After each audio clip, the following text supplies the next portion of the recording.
ಎಲ್ರಿಗೂ ನಮಸ್ಕಾರ. SBK Kannada YouTube ಚಾನಲ್ಗೆ ನಿಮಗೆ ಸ್ವಾಗತ. ಸೊ 22/2/2024ರಂದು SSC GD ಪರೀಕ್ಷೆ ನಡೀತು. ಅದರ ಕನ್ನಡ ಅವತರಣಿಕೆಯ ಪ್ರಶ್ನೆಗಳನ್ನು ಇವಾಗ ನಿಮಗೆ ತಿಳಿಸೋ ಪ್ರಯತ್ನ ಮಾಡ್ತೀನಿ. ಇದು ಆಲ್ ಓವರ್ ಇಂಡಿಯಾದಲ್ಲಿ ಕಲೆಕ್ಟ್ ಮಾಡಿರ್ತಕ್ಕಂಥ ಕ್ವಶನ್ಗಳು. ಕನ್ನಡದಲ್ಲಿ ನಿಮಗೆ ನೀಡುವಂಥ ಉದ್ದೇಶ, ಮುಂಬರುವ ಪರೀಕ್ಷೆಗಳಲ್ಲಿ ಅವರು ಕನ್ನಡಿಗರು ಪರೀಕ್ಷೆಯನ್ನು ಬರೀತಿದ್ರೆ ಈ ಪ್ರಶ್ನೆಗಳನ್ನು ನೋಡಿಕೊಂಡು ಯಾವ ರೀತಿ ಪ್ರಶ್ನೆಗಳನ್ನು ಎಕ್ಸಾಮಲ್ಲಿ GK ವಿಭಾಗದಿಂದ ಕೇಳ್ತಿದ್ದಾರೆ ಅಂತ ನೀವು ಅನಾಲಿಸಿಸ್ ಮಾಡ್ಬೋದು. ಆ ಒಂದು ಉದ್ದೇಶದಿಂದ ನೀವು ಇದನ್ನು ನೋಡ್ಕೋಬೋದು. ಸೊ ಟೆಲಿಗ್ರಾಮಲ್ಲಿ ನಿಮಗೆ PDF ನೋಟ್ಸನ್ನು ಕೂಡ ಕೊಟ್ಟಿರ್ತೀನಿ. ಡಿಸ್ಕ್ರಿಪ್ಷನಲ್ಲಿ ಲಿಂಕ್ ಇದೆ, ಹೋಗಿ ನೀವು ಜಾಯ್ನ್ ಆಗ್ಬೋದು. ವೆಬ್ಸೈಟಲ್ಲೂ ಕೂಡ ಅವೈಲೇಬಲ್ ಇದೆ, ಡಿಸ್ಕ್ರಿಪ್ಷನಲ್ಲಿ ಲಿಂಕ್ ಹಾಕಿರ್ತೀನಿ, ಹೋಗಿ ಡೌನ್ಲೋಡ್ ಕೂಡ ಮಾಡ್ಕೊಳ್ಳಿ. ಭಾರತ DPSPಯನ್ನು ಯಾವ ಸಂವಿಧಾನದಿಂದ ಎರವಲು ಪಡ್ಕೊಂಡಿದೆ? ಡೈರೆಕ್ಟಿವ್ ಪ್ರಿನ್ಸಿಪಲ್, ಸ್ಟೇಟ್ ಪಾಲಿಸೀಸು, ರಾಜ್ಯ ನೀತಿ ನಿರ್ದೇಶಕತ್ವಗಳು. ಇದನ್ನು ನಾವು ಐರಿಷ್ ದೇಶದಿಂದ, ಐರ್ಲೆಂಡಿಂದ ನಾವು ಈ ಒಂದು ಪಾಲಿಸಿಯನ್ನು ತೆಗೆದುಕೊಂಡಿದ್ದೀವಿ. ಸಂವಿಧಾನದ ಎರವಲುಗಳು. ಸೊ ಸಂವಿಧಾನದ ಎರವಲುಗಳನ್ನು ನೀವು ನೋಡ್ಕೋಬೇಕಾಗತ್ತೆ. ಮುಖ್ಯವಾಗಿ ಭಾರತದ ಪ್ರಮುಖ ಎರವಲುಗಳು ಯಾವ ಯಾವ ದೇಶದಿಂದ ಯಾವುದನ್ನು ಎರವಲು ಪಡ್ಕೊಂಡಿದ್ದೀವಿ ಅಂತ ನೋಡ್ಕೋಬೇಕಾಗತ್ತೆ. ಒಂದು ಲೀಸ್ಟನ್ನು ಟೆಲಿಗ್ರಾಮಲ್ಲಿ ಆ್ಯಡ್ ಮಾಡಿರ್ತೀನಿ, ನೋಡ್ಕೊಳ್ಳಿ. DPSP ಅಂದರೆ directive principle of state policy ಅಂತ. ಭಾರತದಲ್ಲಿ ಸಾಮಾಜಿಕ ಆರ್ಥಿಕ ನ್ಯಾಯವನ್ನು ಖಚಿತಪಡಿಸಲು ಸರ್ಕಾರಕ್ಕೆ ಮಾರ್ಗಸೂಚಿಗಳಿರ್ತವೆ, ಅದನ್ನು DPSP ಅಂತ ಕರಿತೀವಿ. ಇದನ್ನು ಐರಿಷ್ ಸಂವಿಧಾನದಿಂದ ಎರವಲು ಪಡ್ಕೊಂಡಿರ್ತೀವಿ. ನೆಕ್ಸ್ಟು, ಭಾರತೀಯ ರಾಷ್ಟ್ರೀಯ ಕಾಂಗ್ರೆಸ್ನ ಮೊದಲ ಅಧಿವೇಶನದಲ್ಲಿ ಎಷ್ಟು ಪ್ರತಿನಿಧಿಗಳು ಭಾಗವಹಿಸಿದ್ರು ಅಂತ. 72 ಜನ ಪ್ರತಿನಿಧಿಗಳು ಇದರಲ್ಲಿ ಭಾಗವಹಿಸಿದ್ರು. ಭಾರತೀಯ ರಾಷ್ಟ್ರೀಯ ಕಾಂಗ್ರೆಸ್ನ ಸ್ಥಾಪನೆ ಮಾಡಿದಂಥವ್ರು A.O. ಹ್ಯೂಮ್ ಅಂತ. ಇದನ್ನು ಕೂಡ ತುಂಬ ಸಲ ಎಕ್ಸಾಮಲ್ಲಿ ಕೇಳಿದ್ದಾರೆ. SSCಲಿ ಇರ್ಬೋದು, ರೈಲ್ವೇಸಲ್ಲಿ ಇರ್ಬೋದು, ರಿಪಿಟೇಟಿವ್ ಆಗಿ ಕೇಳಿರ್ತಾರೆ. ಇಂಪೀರಿಯರ್ ಸಿವಿಲ್ ಸರ್ವಿಸ್ನ ಸದಸ್ಯರಾದ A.O. ಹ್ಯೂಮ್ ಅವರು 1885ರಲ್ಲಿ ಭಾರತೀಯ ರಾಷ್ಟ್ರೀಯ ಕಾಂಗ್ರೆಸ್ನ ರಚನೆ ಮಾಡ್ತಾರೆ. ಇದರ ಮೊದಲನೇ ಸಭೆ ಡಿಸೆಂಬರ್ 28, 1885ರಲ್ಲಿ.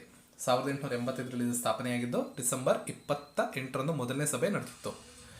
ಮೊದಲ ಅಧಿವೇಶನ ಬಾಂಬೆಯ ಗೋಕುಲದಾಸ್ ತೇಜ್ವಾಲ್ ಸಂಸ್ಕೃತ ಕಾಲೇಜು ಕ್ರೀಡಾಂಗಣದಲ್ಲಿ ನಡೆದಿರುತ್ತೆ, ನಿಮಗಿದು ಗೊತ್ತಿರಬೇಕು. ನೆಕ್ಸ್ಟು, ಮಯನ್ಮಾರ್ ದೇಶದ ಮೊದಲ ಅಧ್ಯಕ್ಷರು ಯಾರು ಅಂತ ಪ್ರಶ್ನೆ. ಸಾವೋ ತ್ವೆ ಥೈಕ್ ಅಂತ. ಸೊ ಈ ಪ್ರಶ್ನೆಯಿಂದ ನೀವು ಅನಾಲಿಸಿಸ್ ಮಾಡ್ಬೋದಾಗಿರೋದು, ಪ್ರಮುಖ ರಾಷ್ಟ್ರಗಳ ಅಧ್ಯಕ್ಷರು ಪ್ರಧಾನಮಂತ್ರಿಗಳ ಮೇಲೆ ಪ್ರಶ್ನೆಗಳನ್ನು ಕೇಳೋ ಸಾಧ್ಯತೆಗಳಿರ್ತವೆ. ಹಾಗಾಗಿ ಅದೊಂದು ಪಟ್ಟಿಯನ್ನು ನೀವು ಮಾಡ್ಕೋಬೇಕಾಗತ್ತೆ.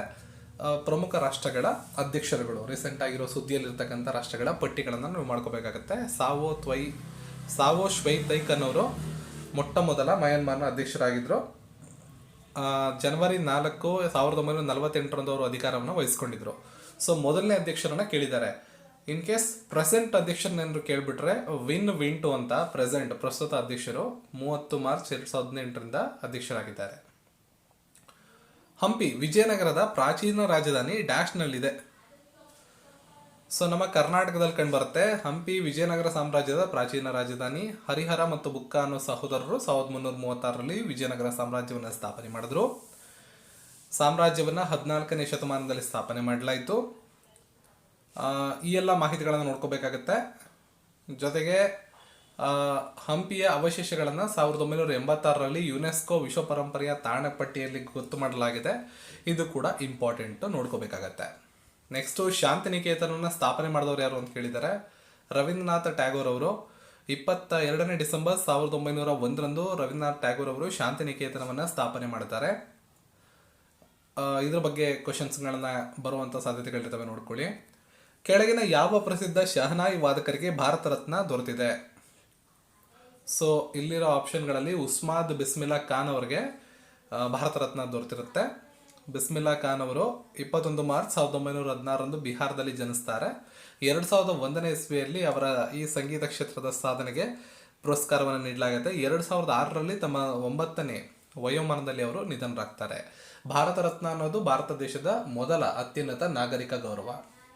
ಅದಾದ್ಮೇಲೆ ಪದ್ಮವಿಭೂಷಣ ಬರುತ್ತೆ, ಪದ್ಮಭೂಷಣ ಬರುತ್ತೆ, 4ನೇ ಜಾಗದಲ್ಲಿ ಪದ್ಮಶ್ರೀ ಬರುತ್ತೆ. ಪ್ರತಿ ವರ್ಷ ಗಣರಾಜ್ಯೋತ್ಸವದಂದು ಈ ಪ್ರಶಸ್ತಿಗಳನ್ನು ಘೋಷಣೆ ಮಾಡಿ ನೀಡ್ತಾರೆ. ಈ ವರ್ಷ ಯಾರ್ಯಾರು ಕೊಟ್ಟಿದ್ದಾರೆ, 2019ರಲ್ಲಿ ಲಾಸ್ಟ್ ಟೈಮ್ ಯಾರ್ಯಾರು ಕೊಟ್ಟಿದ್ರು ಅಂತ ಕೂಡ ನೋಡ್ಕೋಬೇಕಾಗುತ್ತೆ. Very very important. ನೆಕ್ಸ್ಟು, ಕೆಳಗಿನವುಗಳಲ್ಲಿ ಯಾವುದು ವೆಕ್ಟರ್ನ ಪ್ರಮಾಣವಾಗಿದೆ? SI ಯೂನಿಟ್ಗಳನ್ನು ಕೇಳ್ತಾರೆ. ಆವೇಗದ ವೆಕ್ಟರ್ನ ಪ್ರಮಾಣ ಆವೇಗ. ಸಲ್ಫ್ಯೂರಿಕ್ ಆಕ್ಸೈಡ್ ತಾಮ್ರದೊಂದಿಗೆ ಪ್ರತಿಕ್ರಿಯಿಸಿದಾಗ ಯಾವ ಅನಿಲ ರೂಪುಗೊಳ್ಳುತ್ತೆ ಅಂತ ಕೇಳಿದ್ದಾರೆ. ಸೊ ಆಕ್ಸಿಜನ್ ರೂಪುಗೊಳ್ಳುತ್ತೆ. ಇಲ್ಲಿದೆ ನೋಡಿ, ಸಲ್ಫ್ಯೂರಿಕ್ ಆಕ್ಸೈಡು ಸತು ಜಿಂಕ್ ಜೊತೆ ಸೇರಿಕೊಂಡಾಗ ಜಿಂಕ್ ಸಲ್ಫೇಟ್ ಆಗಿಬಿಟ್ಟು ಆಕ್ಸಿಜನ್ ರಿಲೀಸ್ ಆಗುತ್ತೆ. ಸೈನ್ಸಿಂದ ಕೂಡ ಈ ಥರ ಪ್ರಶ್ನೆಗಳನ್ನು ಕೇಳ್ತಾರೆ. ಸಲ್ಫ್ಯೂರಿಕ್ ಆಮ್ಲದ ಬಗ್ಗೆ ಒಂದು ಸ್ವಲ್ಪ ಮಾಹಿತಿಯನ್ನು ಕೊಡಬೇಕು ಅಂದರೆ, ಸಲ್ಫ್ಯೂರಿಕ್ ಆಮ್ಲವನ್ನು ವಿಟ್ರಿಯಲ್ ಎಣ್ಣೆ ಅಂತ ಕೂಡ ಕರೀತಾರೆ. ಸಲ್ಫರು, ಹೈಡ್ರೋಜನು, ಆಮ್ಲಜನಕ, ಆಕ್ಸಿಜನ್ ಅಂಶಗಳಿಂದ ಇದು ಕೂಡಿರುತ್ತೆ. ಆಮ್ಲ ತುಂಬ ಬಲವಾದ ಆಮ್ಲೀಯ ಗುಣವನ್ನು ಹೊಂದಿರುತ್ತದೆ, ಅಂದರೆ ಟೂ ಮಚ್ ಅಸಿಡಿಕ್ ಆಗಿರುತ್ತೆ. ಇದನ್ನು ರಸಗೊಬ್ಬರ ತಯಾರಿಕೆ, ಖನಿಜ ಸಂಸ್ಕರಣೆ, ತೈಲ ಸಂಸ್ಕರಣೆ, ತ್ಯಾಜ್ಯ ನೀರಿನ ಸಂಸ್ಕರಣೆಗಳಲ್ಲಿ ಬಳಸ್ತಾರೆ. ಸಲ್ಫರ್ ಹೈಡ್ರೇಟ್ ಅಂತ ಕೂಡ ಇದನ್ನು ಕರೀತಾರೆ. ಹೈಡ್ರೋಜನ್ ಸಲ್ಫೇಟ್ ಅಂತ ಕೂಡ ಇದನ್ನು ಕರೀತಾರೆ. ಎರಡನೇ ಪಾಣಿಪತ್ ಕದನ ಇವರ ನಡುವೆ ನಡೆಯಿತು. ಅಕ್ಬರ್ ಮತ್ತು ಹೇಮು ನಡುವೆ ಎರಡನೇ ಪಾಣಿಪತ್ ಕದನ ನಡೆದಿರುತ್ತೆ. 5ನೇ ನವೆಂಬರ್ 1556ರಂದು ಈ ಒಂದು ಕದನ ನಡೆದಿರುತ್ತೆ. ಸೊ ಇತಿಹಾಸದ ದೃಷ್ಟಿಕೋನದಿಂದ ಬಂದರೆ ಯುದ್ಧಗಳ ಮೇಲೆ ಯಾರ್ಯಾರ ಮೇಲೆ ಪ್ರಶ್ನೆಗಳು ಕೇಳುವಂಥ ಸಾಧ್ಯತೆಗಳಿಗೆ ನೋಡ್ಕೊಳ್ಳಿ. ಈ ಥರ ಯುದ್ಧಗಳಿರ್ಬೋದು, ಕರ್ನಾಟಕ ಯುದ್ಧಗಳಿರ್ಬೋದು, ಆಂಗ್ಲೋ ಯುದ್ಧಗಳಿರ್ಬೋದು, ಆಂಗ್ಲೋ ಮೈಸೂರು ಯುದ್ಧಗಳಿರ್ಬೋದು, ಪಾಣಿಪತ್ ಯುದ್ಧದ ಮುಂದುವರೆದ ಸರಣಿಗಳು ರಿಲೇಟೆಡ್ ಆಗಿ ಕೇಳೋ ಸಾಧ್ಯತೆಗಳಿರ್ತವೆ ಶಿಫ್ಟ್ಗಳಲ್ಲಿ. ಒಮ್ಮೆ 2ನೇ ಪಾಣಿಪತ್ ಕೇಳಿದ್ರೆ ಇನ್ನೊಮ್ಮೆ 3ನೇ ಪಾಣಿಪತ್ ಕೇಳೋ ಸಾಧ್ಯತೆ ಇರ್ತದೆ. ಈ ರೀತಿ ಪ್ರಶ್ನೆಗಳನ್ನು ಕೇಳೋ ಸಾಧ್ಯತೆಗಳಿದೆ. 3ನೇ ಪಾಣಿಪತ್ ಕದನ 1761ರಲ್ಲಿ ನಡೆದಿತ್ತು.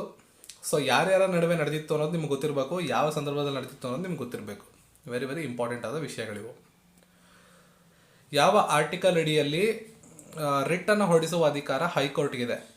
ಸೊ 226ನೇ ಆರ್ಟಿಕಲ್ ಅಡಿಯಲ್ಲಿ ರಿಟ್ಗಳನ್ನು ಹೊರಡಿಸ್ಬೋದಾಗಿದೆ. ಸಂವಿಧಾನದ ರಿಟ್ಗಳಿವೆ. ಹೆಬಿಯಸ್ ಕಾರ್ಪಸ್ಸು, ಮ್ಯಾಂಡಮಸ್ಸು, ಕೋವಾರೆಂಟು, ಸೋಶಿಯೋರಿ ಅನ್ನೋ ರಿಟ್ಗಳೆಲ್ಲ ಇವೆಯಲ್ಲ, ಆ ರಿಟ್ಗಳು ಯಾವ ರಿಟ್ಗಳನ್ನು ಯಾವ್ಯಾವುದಕ್ಕೆ ಅರ್ಜಿಗಳನ್ನು ಹಾಕ್ಬೋದು ಅನ್ನೋದು ನಿಮ್ಗೆ ಗೊತ್ತಿರಬೇಕು.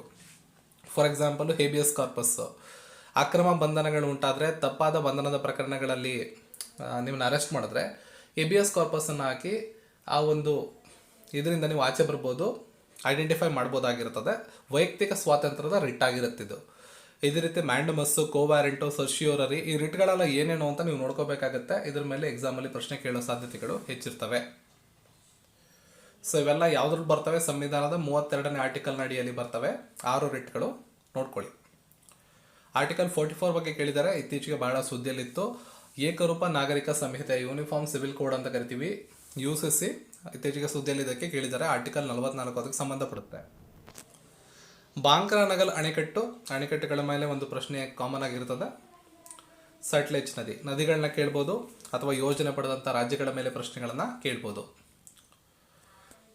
ಬಾಂಕ್ರಾ ನಗಲ್ ಅಣೆಕಟ್ಟು ಉತ್ತರ ಭಾರತದಲ್ಲಿ ಹಿಮಾಚಲ ಪ್ರದೇಶದ ಬಿಲಾಸ್ಪುರ ಸಟ್ಲೆಜ್ ನದಿಯ ಮೇಲೆ ಕಾಂಕ್ರೀಟ್ ಗುರುತ್ವಾಕರ್ಷಣೆ ಅಣೆಕಟ್ಟನ್ನು ಹೊಂದಿದ್ದು, ಈ ಅಣೆಕಟ್ಟಿಗೆ ಗೋವಿಂದ ಸಾಗರ ಜಲಾಶಯ ಅಂತ ಹೇಳಲಾಗುತ್ತೆ.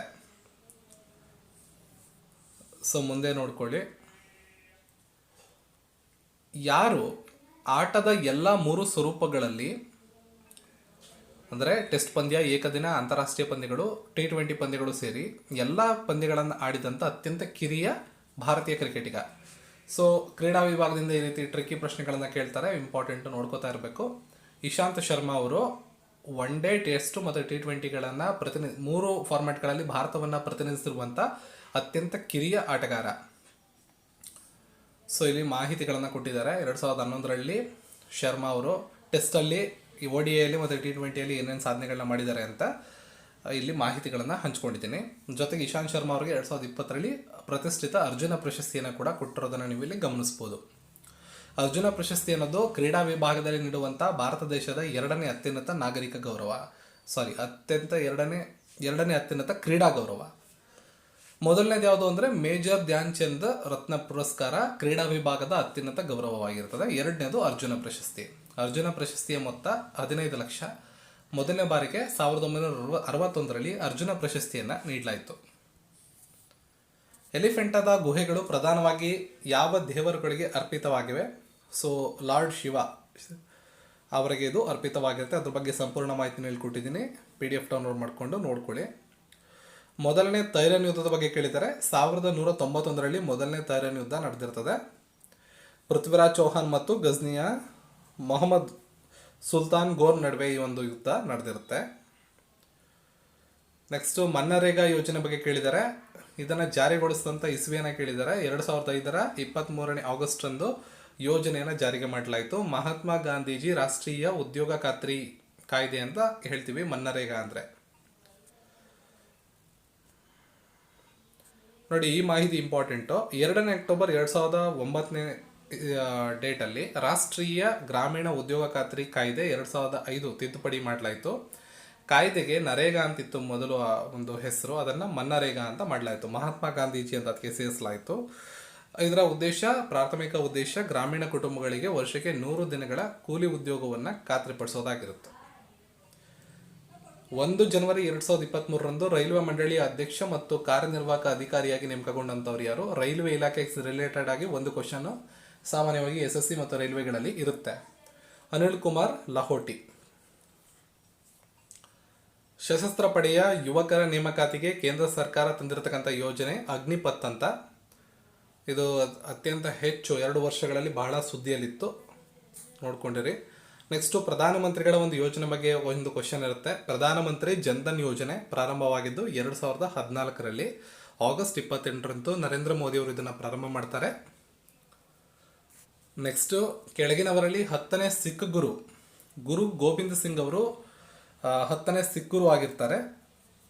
ಅವರ ಬಗ್ಗೆ ಒಂದಿಷ್ಟು ಮಾಹಿತಿಯನ್ನು ಇಲ್ಲಿ ಹಂಚಿಕೊಳ್ಳಲಾಗಿದೆ. ಇದಿಷ್ಟು ಮೊದಲನೇ ದಿನಾಂಕದಂದು ನನಗೆ ಸಿಕ್ಕಿರತಕ್ಕಂಥ GK ರಿಲೇಟೆಡ್ ಕ್ವಶನ್ಸ್ಗಳು, ಮೆಂಟಲ್ ಎಬಿಲಿಟಿ ಮತ್ತು ರೀಸನಿಂಗ್ನ ಕ್ವಶನ್ಸ್ಗಳನ್ನು ಅತಿ ಶೀಘ್ರದಲ್ಲಿ ಅಪ್ಡೇಟ್ ಮಾಡ್ತೀನಿ, ನೋಡ್ಕೊಂಡಿರಿ. ಟೆಲಿಗ್ರಾಮ್ ಜಾಯ್ನ್ ಆಗಿ PDF ಅನ್ನು ಡೌನ್ಲೋಡ್ ಮಾಡ್ಕೊಳ್ಳಿ. ಈ ವಿಡಿಯೋನ ಲೈಕ್ ಮಾಡಿ, ಶೇರ್ ಮಾಡಿ, ಚಾನಲ್ನ ಸಬ್ಸ್ಕ್ರೈಬ್ ಮಾಡಿ. ಸಿಗೋಣ ಮತ್ತೊಂದು ವಿಡಿಯೋಗೆಲ್ಲರಿಗೂ ಧನ್ಯವಾದಗಳು.